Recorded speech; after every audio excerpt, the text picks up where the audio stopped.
So hello friends, welcome back to my YouTube channel. तो friends, आज एक nuclear physics का एक छोटा सा प्रॉब्लम सॉल्व करेंगे जहाँ पे मैं दिखाऊंगा कि ऑक्सीजन की बाइंडिंग एनर्जी और पैकिंग फ्रैक्शन कैसे कैलकुलेट करते हैं। तो सबसे पहले सवाल में जो जो वैल्यू बताया गया है वो उसे नोट डाउन कर लेते हैं। तो सबसे पहले मास ऑफ द हाइड्रोजन, मतलब कि हाइड्रोजन का जो मास है उसे लिख लेंगे। तो उसका वैल्यू है 1.008142 यू। यू का मतलब है एटॉमिक मास यूनिट। और इसी के साथ बताया गया है कि न्यूट्रॉन का मास, मतलब कि न्यूट्रॉन का मास कितना है। तो मास ऑफ द न्यूट्रॉन, उसका वैल्यू भी नोट डाउन कर लेंगे। तो इसका वैल्यू है 1.008982 यू, एटॉमिक मास यूनिट। इन दोनों को मैं बाद में मेगा इलेक्ट्रोवोल्ट में ट्रांसफॉर्म करूंगा। और इसी के साथ साथ सवाल में एक और चीज बताया गया है कि mass of the hydrogen, sorry, mass of the oxygen, मतलब कि इसे जो एक्सपेरिमेंटली प्रूव है वो वैल्यू, मतलब कि एटॉमिक स्पेक्ट्रा के जरिए जो वैल्यू प्राप्त किया जाता है वो, कि उसका वैल्यू है 15.994915 यू। तो इसका जरूरत है हमें, इसको जरूरत है क्योंकि बाइंडिंग एनर्जी और पैकिंग फ्रैक्शन दोनों कैलकुलेट करने के लिए इसका इस्तेमाल किया जाएगा। तो सबसे पहले बाइंडिंग एनर्जी कैलकुलेट करेंगे।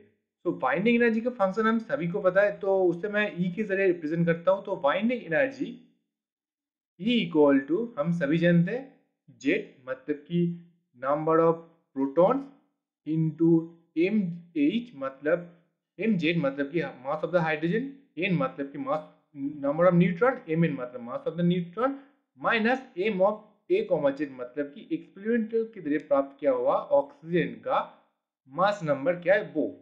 तो हम सभी जानते हैं, पर यहाँ पे हम जेड और एन का वैल्यू हम कैलकुलेट कर लेंगे। ऑक्सीजन का जेड का वैल्यू 8, मतलब 8 नंबर ऑफ प्रोटॉन्स और 8 नंबर ऑफ न्यूट्रॉन्स दोनों रहता है, तो हम सभी जानते हैं। तो हम यहाँ पे सारी चीजों का वैल्यू पुट करेंगे। दोनों में से 8 कॉमन आ रहा है तो 8 को मैं बाहर लिख दूंगा। इसके बाद मास ऑफ द हाइड्रोजन जो है 1.008142 plus mass of the neutron जो है 1.008982 माइनस जो एक्सपेरिमेंट की तरफ प्राप्त किया हुआ जो वैल्यू है उसे पुट करेंगे 15.994915। और सबका वैल्यू तो सेम है, एक और मतलब एटॉमिक मास यूनिट, तो सबका यू रख देंगे। तो इसके बाद अगर इसे साइंटिफिक कैलकुलेटर में कैलकुलेट करोगे तो इसका वैल्यू अप्रोक्सीमेट आ जाएगा 0.142077 यू। इसे यू में रखेंगे, बाद में मेगा इलेक्ट्रोवोल्ट में ट्रांसफॉर्म करेंगे। तो हमें यहाँ पे कैलकुलेट करना है बाइंडिंग एनर्जी पर न्यूक्लियन, मतलब कि इस जो वैल्यू हम कैलकुलेट करेंगे इस वैल्यू के जरिए हम जान पाएंगे कि एक ऑक्सीजन मॉलिक्यूल के अंदर से एक इलेक्ट्रॉन को बाहर निकालने के लिए कितना एनर्जी पुट करना होगा। तो चलो उसे कैलकुलेट करेंगे अभी के अभी। तो सबसे पहले हमने जो कैलकुलेट करके रखा है उसका वैल्यू ऊपर लिख लेंगे और इसे मेगा इलेक्ट्रोवोल्ट में ट्रांसफॉर्म कर लेंगे। तो सबसे पहले 0.142077 इंटू मेगा इलेक्ट्रोवोल्ट में ट्रांसफॉर्म करने के लिए 931.5 से मल्टीपल करना पड़ेगा by total number of nucleon, मतलब कि कितना इलेक्ट्रॉन और कितना न्यूट्रॉन और प्रोटॉन है उसे सम करके लिखना, मतलब 16। अगर इसे साइंटिफिक कैलकुलेटर में कैलकुलेट करोगे तो इसका वैल्यू आ जाएगा 8.26 मेगा इलेक्ट्रोवोल्ट। सो फ्रेंड्स, मैंने यहाँ पे बाइंडिंग एनर्जी कैलकुलेट कर लिया। चलो अब नेक्स्ट कैलकुलेट करेंगे पैकिंग फ्रैक्शन। तो पैकिंग फ्रैक्शन का फंक्शन आपको अगर आपको नहीं पता तो मैं आपको दिखाऊंगा कि वो फंक्शन क्या है।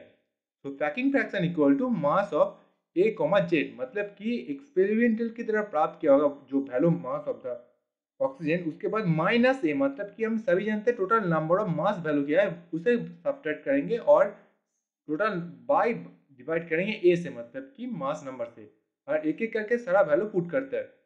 तो सबसे पहले एक्सपेरिमेंटल की तरफ प्राप्त किया वैल्यू जो 15.994915 माइनस, और हम सभी जानते हैं मास नंबर कितना होता है 16/16। अगर इसे साइंटिफिक कैलकुलेटर में कैलकुलेट करोगे तो इसका वैल्यू यहाँ पे आ जाएगा 0.000317 तो फ्रेंड्स, मैंने यहाँ पे पैकिंग फ्रैक्शन को भी कैलकुलेट करके दिखा दिया। मेरे ख्याल से आपको ये दोनों फंक्शन को कैसे कैलकुलेट किया आपको अगर समझ में आया है तो वीडियो को लाइक करना, चैनल को सब्सक्राइब करना मत भूलना। Have a good day.